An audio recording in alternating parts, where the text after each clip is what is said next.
সুপ্রিয় দর্শক, এই বিধবা মহিলাকে বিয়ে করলেই পাচ্ছেন 40 কোটি টাকার সম্পদ। আগে ভিডিওটা শেয়ার করুন, তারপরে ভিডিওটা দেখুন। কারণ হচ্ছে 40 কোটি টাকা। একবার ভেবে দেখুন, তাহলে আপনার জীবন পাল্টে যেতে পারে। এই বিধবা মহিলাকে বিয়ে করলেই পাচ্ছেন 40 কোটি টাকার সম্পদ।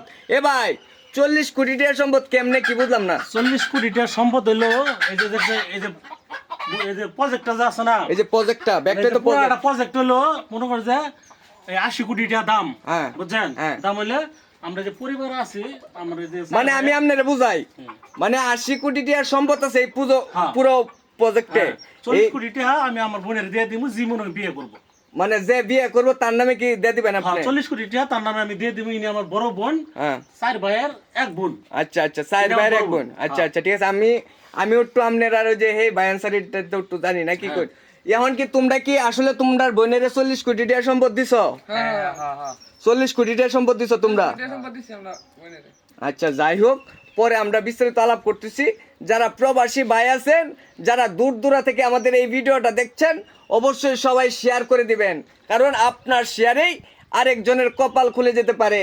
আর আপনার কপালও যদি খুলতে চান, অবশ্যই আমাদের স্ক্রিনে দেওয়া নাম্বারে যোগাযোগ করবেন।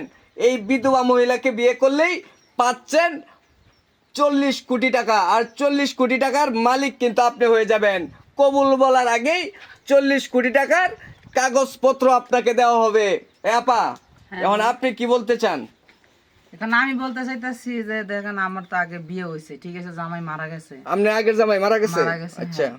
এখন আমার আগে জামাই মারা গেছে, এখন আমার ভাইয়েরা কইতাছে এখন আমরা তো আর এইখানে থাকি না, গ্রামে হ্যাঁ। সবাই ঢাকা শহরে থাকি। ঢাকা শহরে। এখন আমার এই প্রজেক্টটা কি তাহলে কি ওই যে আপনারা গ্রামে আসছেন আজকে হ্যাঁ নাকি? আছে, আমরা গ্রামে আইছি।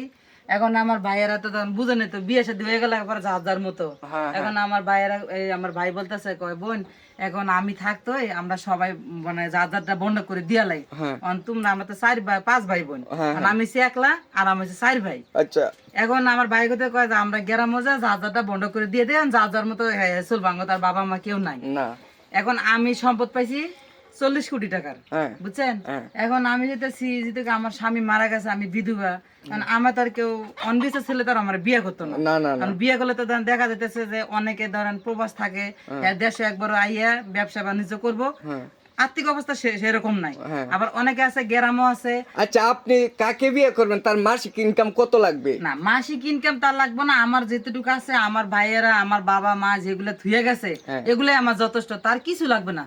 তার শুধু শূন্য পকেটে আমার কাছে আসবে। শূন্য পকেটে? শুধু এটা থেকে কি আপনি খুশি? হ্যাঁ, এতে আমি খুশি। আমি তো 40 লাখ টাকা তো দিয়েই দিব, আমার ভাই 40 আরো কিছু দিয়ে 40 দিব। লাখ বলছেন নাকি 40 কোটি? 40 লাখ 40 লাখ? লাখ। তার মানে কি আমরা আগে ভুল বলছি যে 40 কোটি? ওইটাই।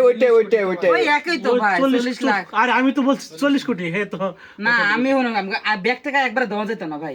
দেখা যাচ্ছে আমার লাগে আমি কিছু রাখিয়ে দিব। আর তোমাকে আমি বলছি 40 কোটি টাকা আমি দিয়ে দিব তোমারে। না ভাই, না, এটা তুমি ভুল কইছো। কে রে ভাই, শুনুন, আমি একটা বিধবা নারী। হ্যাঁ। দেখা যাচ্ছে যে কোনো ছেলে 40 কোটি টাকা যদি কথা কয়, অনেক ছেলে রাইবো, হ্যাঁ। আমারও তো আমি কিছু রাখবো। আচ্ছা, দেখা যাচ্ছে আমারটা তো বাচ্চা কাচ্চা হইলে একটা ভবিষ্যৎ আছে, বুঝেন না? কারণ আমি রাখিয়ে দিলাম, সব টাকা তো দেওয়া যেত না ভাই। তারপরে না, তাও ঠিক আছে, আপনার কথাটাও ঠিক আছে যে 40 কোটি টাকা সর্বনাশ। এই 40 কোটি টাকা দিলে তো ছেলেটা উদাও হয়ে যেতে উদয় পারে। হওয়া যাইতে পারে। আপনি বরঞ্চ আপনি এই নিয়তে বলছেন যে অর্ধেক আমি 40 লাখ দিয়ে দিব, টাকা আর দিয়ে দিবেন। 40 লাখ টাকা দিয়ে দিব, আর যে থাকবে হ্যান্ড ক্যাশ এগুলো আমার অ্যাকাউন্টে আমি রাখি দেব। এটা আপনার অ্যাকাউন্টে Account থাকবে। আমি রেখে মানে এই প্রজেক্টরটা কি আপনি কি আপনার জামাইয়ের নামে লিখে দিতে চাচ্ছেন? হ্যাঁ, আমি এই যে দুইটা, একটা না ভাই, এইদিকে একটা, দেখেন এইদিকে একটা, যে এইদিকে একটা এই প্রজেক্টর, যে এইদিকে একটা। এই যে এইদিকে একটা প্রজেক্টর। হ্যাঁ হ্যাঁ, দুইটা। আচ্ছা, তাহলে এই দুইটা প্রজেক্টর আপনি হচ্ছে লিখে দেবেন, তাই তো বলতেছেন? হ্যাঁ, এখন আমার কথা আছে শুনেন, লিখে দিলে আপনারা তো বলতেছেন যে কোনো ছেলে এসে বিয়ে করার লাগে পাগল হইতে পারে, হ্যাঁ। কিন্তু এখানের মধ্যে সত্য আছে ভাই। কি? সত্য হইছে এক, গরজামাই থাকতে হইব। আচ্ছা, গরজামাই। দ্বিতীয় কথা হইছে যদি কোনো ছেলে বিয়ে করে, হ্যাঁ। সেই ছেলে জানি কোনো সময় নাম্বার দেওয়া থাকবে, ওই নাম্বারে কোনো লক দিবে না। আচ্ছা, তৃতীয় কথা হইছে যে ছেলে মানে তার কোনো আর্থিক অবস্থা কিচ্ছু নাই, শুধু শূন্য পকেট, সে আমার মানে কাছে সরাসরি আপনার সাথে দেখা করতে আসবে। হবে। দেখা করতে হইব, আমার কাছে আসবো, তার কোনো ঘর বাড়ি কিচ্ছু লাগতো না, আমার যা আছে টাকা পয়সা আমার ভাইয়েরা পারলে আরো সহযোগিতা করবে। আচ্ছা, ঠিক আছে। তা আপনার বাড়ি কি তাহলে শহরে পড়ছে নাকি? হ্যাঁ, আমার বাড়ি শহরে। আর যদি এটা বলে- কি আপনার গ্রামের বাড়ি প্রজেক্টর? হ্যাঁ, এটা আমার গ্রামে। যদি বলে যে না শহরে থাকবো, তো শহরে। যদি বলে গ্রামে তো না, আমরা কোনো সময় থাকবো না, আমরা থাকার অভ্যাস নাই, আমরা শহরে থাকবো। এই জায়গায় যদি ওই ছেলে যদি বলে যে না আমরা মাছ চাষ ছাড়মু, আচ্ছা। ছাইরা ইনকাম করমু, টাউনে থেকে যাবো বুঝেন না, ও, বুঝতে গ্রামে পারছি, থাকা তো ওটা অভ্যাস নেই আমাদের। আচ্ছা বুঝতে পারছি বিষয়টা। আচ্ছা সুপ্রিয় দর্শক শ্রোতা, আপনাদের আমাদের স্ক্রিনে যে নাম্বারটা দেওয়া আছে এই নাম্বারে যদি আপনারা কল করেন তাহলে কিন্তু আপনারা বিয়ে করতে পারবেন না, বরঞ্চ আপনাদের বিয়ে মানে কপাল খুলে যাবে। হ্যাঁ কপাল খুলবে না। কারণ হচ্ছে এই মেয়ের সাথে সরাসরি আইসা আপনাদের দেখা করতে হবে, দেখা করে হাইরা তারপরে হচ্ছে মেয়ে যদি আপনাকে পছন্দ করে তাহলেই কিন্তু আপনাকে 40 কোটি টাকা কিংবা 40 লাখ টাকার মালিক বানাবে। এই পর্যন্ত সবাই ভালো থাকুন, সুস্থ থাকুন, দেখা হবে নতুন কোনো ভিডিওতে। আল্লাহ হাফেজ।